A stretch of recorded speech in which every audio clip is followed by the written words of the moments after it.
I often see old people sitting on their narrow balconies, staring at the wall across the street or the road below. That image really bums me out.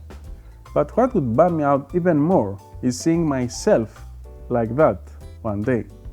So years ago, I made a promise to myself. I am not handicapped here.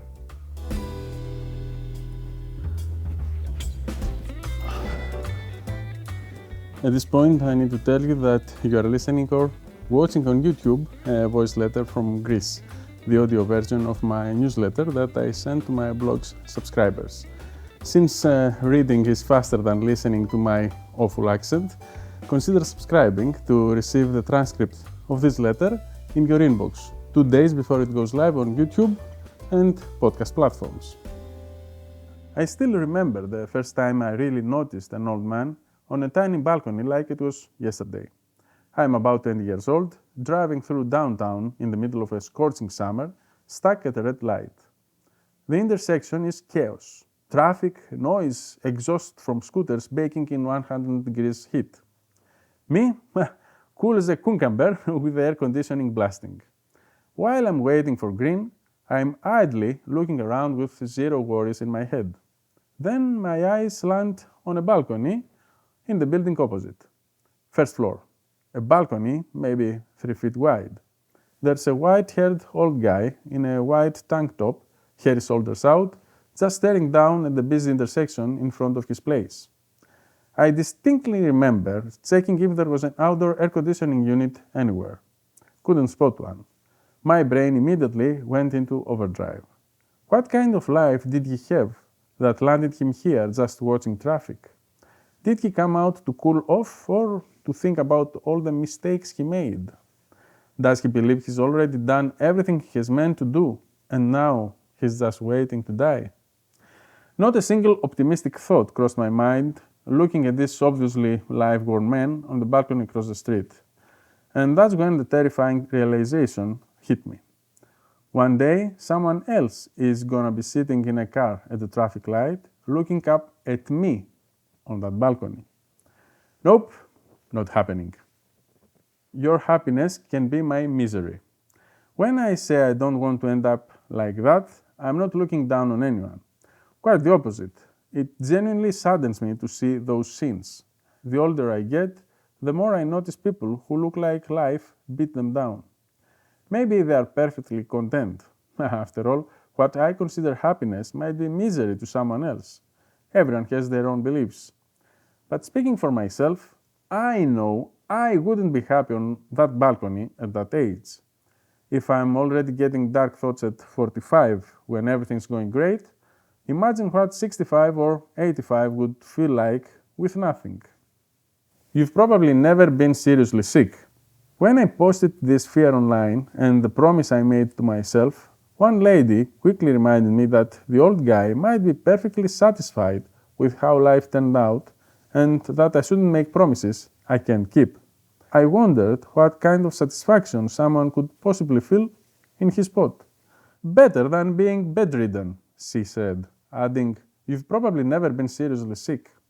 Of course, she had no way of knowing I spent 6 months flat on my back, tied to a hospital bed, as a teenager after shattering my leg, or that my very first surgery was the day I was born because of an intestinal blockage. I've been plenty sick. I know what it's like to be stuck in a bed of pain with nothing but patience. That's why I have avoided arguing with strangers online ever since I first got on the internet in 1995. You never know what someone's been through. Any assumption I make has a huge chance of being dead wrong. So I don't assume anything about anyone else. I just focus on the one person I can be sure about. Me. Now you'll say I'm assuming stuff about the old guy too. Not really. Like I said, he might be way happier than I am. What I am saying is that I wouldn't be. A promise that keeps growing. I made that promise the moment all those thoughts flooded my brain at the red light. I was so sure I would keep it that as soon as the light turned green, I forgot all about it. Yet every time I see a similar scene in real life, it reminds me of the silent vow I made to myself. And the older I get, the bigger that promise feels, because I'm getting closer to that white-haired guy's age, and I have to do whatever it takes to keep it. Though going white-haired myself is looking pretty unlikely at this point. Time will tell if I'm wrong. So far, I've never once thought this is something I can control, that I won't be able to keep the promise because everyone ends up there anyway. Nope, never crossed my mind. Maybe because I've got the drive, the will, the hunger, call it what you want, to stay active until my last breath. I get that one day my mind and soul will still want to go, but my body won't follow. That's actually one of the reasons I'm doing what I'm doing right now, why you are seeing me here behind the screen. Because I've thought, if the worst health scenario happens, if something hits and I can move like I do now, as long as I've still got my eyes and my hands, I'll still be able to do this. And that this is writing. I've loved writing since I was a kid. School essays, the university newspaper, articles online that even ministers commented on. True story. So if I love it that much and it's something I'll probably be able to do until the very end, why not build something around it now? Something to keep me busy tomorrow, something that might even support me, something a million times better than Sudoku. But that's a topic for another day. What I want to say is that seeing older people, even in my own family, with unused potential makes me want to prepare my life the way I preach. And if it works, great. Don't we have enough examples of successful people in their 80s and 90s, actors, entrepreneurs, who are still going strong? Why can't I be one of them? Right or wrong? That's how I think. My two biggest motivators in life. To avoid ending up staring into the void and second guessing every choice when I'm near the end, I decided to do one simple thing. Don't sit on my butt. That's it. I can already see how much it's helped me. Whenever I hit the brakes and crawled back into my comfort zone, the dark thoughts got louder. When I didn't have a clear goal, when I was just coasting on autopilot, it was way too easy to slide into depression and see everything as pointless. Even when everything's perfect, I'll sometimes think, do I even deserve this? I haven't done anything extraordinary. So even in my happiest moments, I'll still doubt everything I've built. The only cure I found? Stay as busy as humanly possible.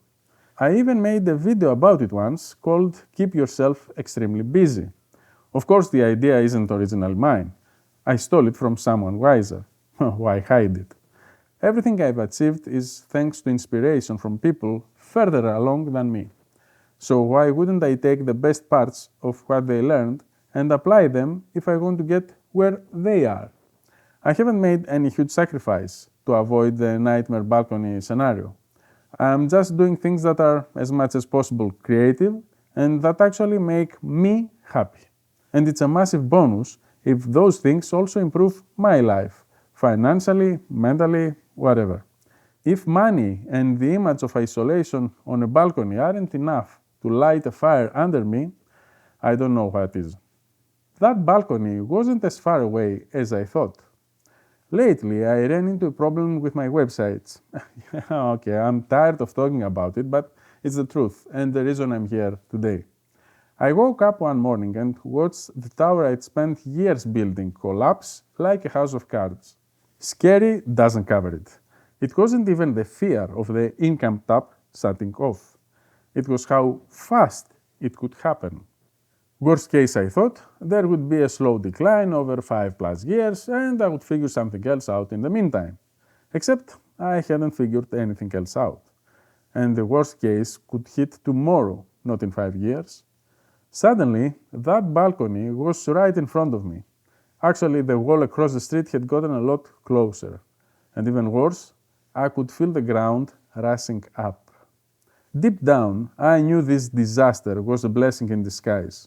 But the danger staring me in the face wouldn't let me see the positive side. How could I when revenue got cut in half in days? And the real kicker? Realizing there's no safety net, no way back. The future looked written. That gave me a massive kick to get out of my comfort zone, to take action. Of course, there was huge anxiety at first, the kind of anxiety that paralyzes you, makes you pace like a caged animal.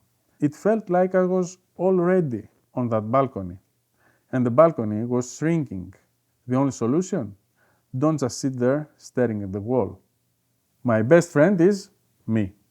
I actually love being alone. I am good company for myself. But that doesn't mean I don't enjoy people. Some of them are literally keeping that nightmare balcony away. When I shared these thoughts online, someone suggested I invest in friendships so I don't end up alone watching the traffic. That comment synced perfectly with a podcast I had heard recently. A Harvard professor was talking about what actually makes old people happy based on a 100-year study. There are 4 or 5 common things happy, healthy old folks all did. One of them is love. Basically, you need one, but ideally both, of 2 kinds of love to be happy in your final years. First, a good marriage or partner, someone to grow old with and still enjoy. And second, real friends. Not transactional friends, not deal friends, real friends. Not colleagues, once the job ends, so does the relationship. Real friends who are just there on the journey with you, no agenda. So family and real friends are my anti-balcony insurance. I think about them sometimes and get back to work. But as important as they are, I still believe the first person I need to be cool with is myself. I have to be my own best friend. Otherwise, the mind games won't let anyone else fit on that tiny balcony with me. Finding meaning and purpose in life. I often ask friends who want to make a change, where do you see yourself in 5 or 10 years? I'm shocked how many have never thought about it. I remember at 40, when things were going great, telling my family, well, let's say everything keeps going well for another 10 years. At 50, I'll just be me now, but with just extra cash. Of course, back then, I never imagined having less money. But even without changes, I pictured life a decade out. Same as when I was 25 and decided I wanted enough money in 10 years to live off savings, even though I was clueless about personal finance rules, like the rule of 72 or the 25x annual expenses for financial freedom. At least I was on the right path. I've always tried to visualize life 5, 10, even 30 years ahead, like I'm doing right now. So how do I see myself at 86? Exactly where I am today, writing this letter, reading it on a camera, and going for my daily walk. 3 things completely in my control as long as no major health bomb drops. Because for me, that's the meaning of life. Having real friends, online and off to talk to, saying whatever's on my mind, and spending as much time outdoors close to nature as possible. Saying it out loud, I sound like I'm already 86, not 46. But imagine doing those 3 things for another 40 years. To me, that sounds like a dream. The biggest bet of my life. I've got a note saved that I plan to turn into a post someday. What image my actions will leave behind, not how people will remember me, because nobody will remember me in 100 years. And that's incredibly freeing. Nothing matters except what we think of ourselves. But since we don't live in a vacuum, our actions paint a picture that will linger for a while. A sentence people might use when our name comes up. That sentence absolutely cannot be he spent his last years isolated on a tiny balcony.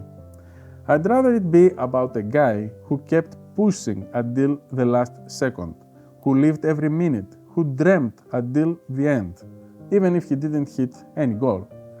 A guy who didn't leave it to chance, but actually chased his own luck.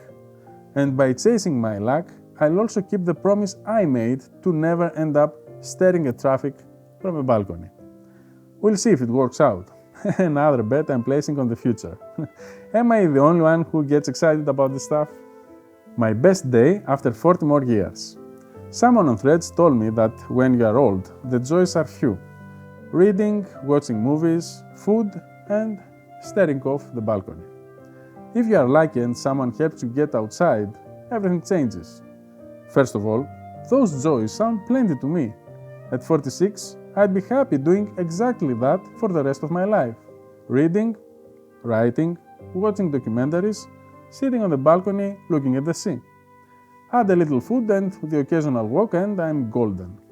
What's the point of all the hustle if you are not enjoying life? To make more money just to make even more money? When do we say enough?